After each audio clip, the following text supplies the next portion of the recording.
This is the iPhone 13. Is it worth upgrading to the iPhone 14, especially that fancy purple one? Well, folks, my name is Meet Kevin, and in this video, we're going to talk about my thoughts between the iPhone 14 and the iPhone 13. First, I'm going to tell you a little bit about the hopes that I had for the always-on display. I'm going to give you a different solution for that always-on display that doesn't actually cost you anything if you've already got some of the old devices from Apple. And I'm going to do a comparison of the video quality and audio quality of these two devices, as well as giving you a little bit of a secret into how you can solve your audio problems with the iPhone. And ultimately, we'll wrap this up into a verdict about whether or not I actually think the iPhone 14 Pro Max is worth it.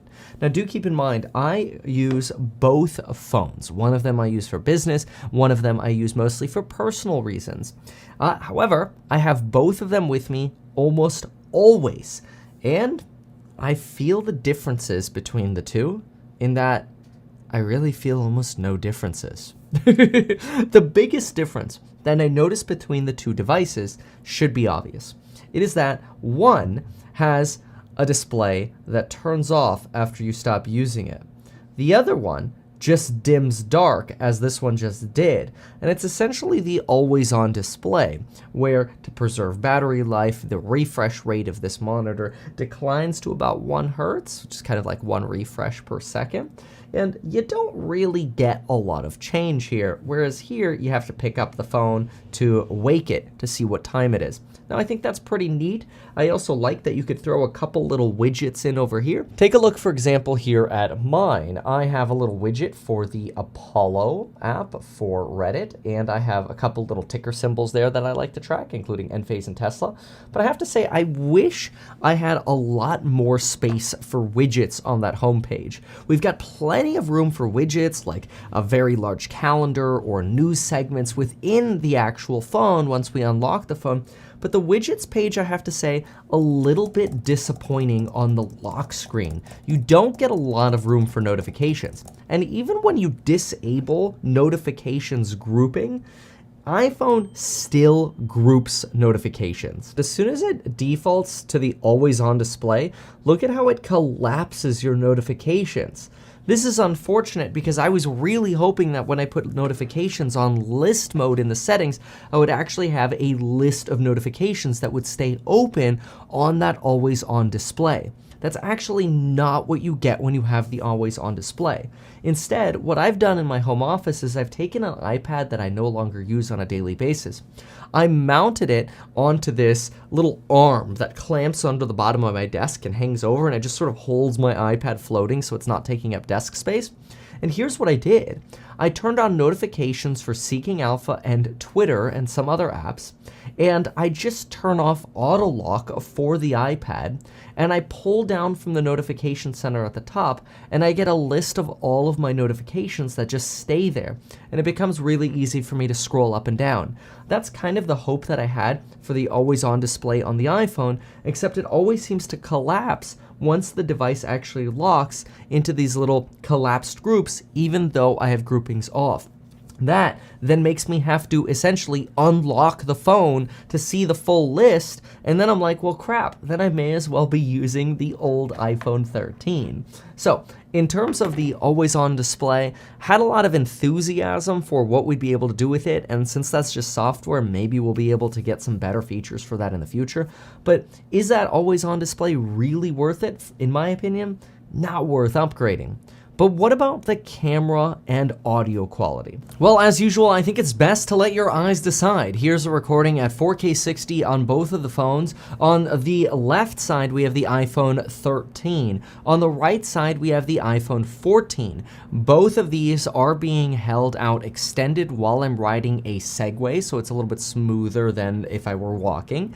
And both of them are on a DJI stabilizer, also helping smooth out the shot. So you got sort of a double stabilizer action going on here. But what I really want you to compare is, Is that wide angle camera really that much different in these various different lighting settings that we're getting, from shade to light to interior to exterior? In a weird way, and it almost feels blasphemous to say it, but there are some angles where I like the raw iPhone 13 better, and there's some angles where I like the 14 better, and I'm like, would I pay $1,500 for, a toss-up?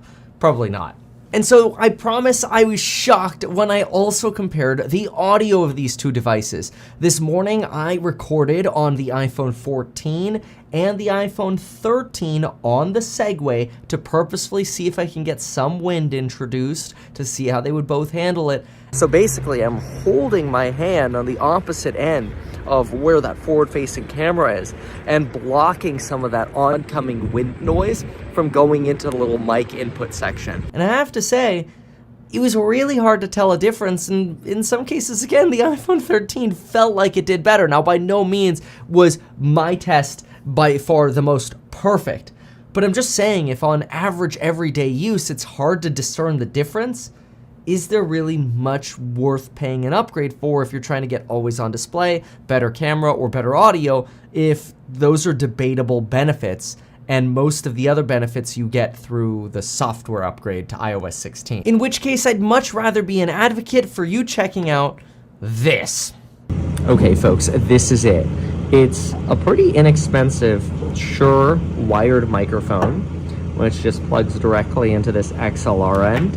And look at that, right into Lightning. Let me show you how the audio sounds on that, also on the Segway. Now, there are wireless options for mics like these, but personally, I'm not the biggest fan of wireless. I think you get too much interference, you get too much frustration dealing with batteries, and when you need the darn things, they're just not as quick as having a little bit of a wired connection, which is what I have here. It does mean I have a dangling cord, though, between my hand and the other end of the iPhone, but that's okay, because I get that quality. I believe that this, driving around on the Segway, is almost perfect audio. Not only that, but by having this little muff on top, which I think you get like a 7 or 8 pack of these for like $10. They're super inexpensive. I'll link all these products down below, the mic, the muffs, and the cable.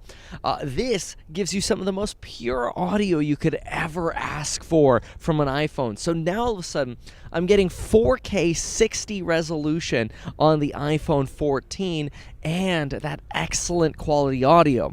Now, you could look at the first part of the video where we compared the video side by side in some of those different lighting arrangements, and I think you could determine whether it really makes sense to jump up to that iPhone 14 on that forward-facing camera. One of the reasons I personally really love using these particular mics is they're really good at canceling out noise that's far around you. So sometimes when I'm filming outside, my biggest frustrations are airplanes, helicopters, loud motorcycles, police sirens, or sometimes if you're at an airport, just like getting on the plane and the plane being noisy, or quite frankly, sometimes I've filmed on the plane and it's extremely noisy. You just constantly hear the whirring of the plane. This kills a lot of that. So this is probably one of the best tools to have in your arsenal if you are somebody who is trying to film with an iPhone. So does that mean you really need to upgrade to the 14?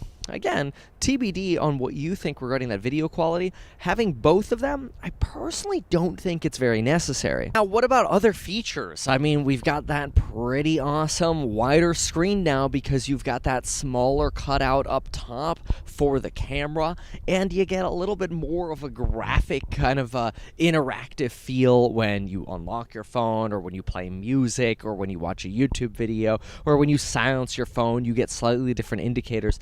But is that really worth upgrading?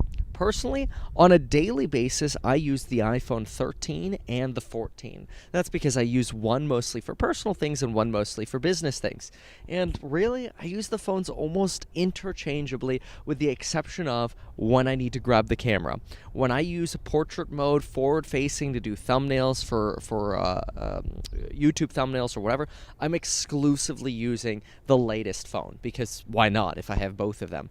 But otherwise, have I noticed a personal difference in either of the phones and functionality when I'm switching between the two? Do I really notice any kind of speed differences? Do I really notice any functionality differences between the mail apps or the other apps I use, or messaging, or its connection to the watch, or its 5G speeds?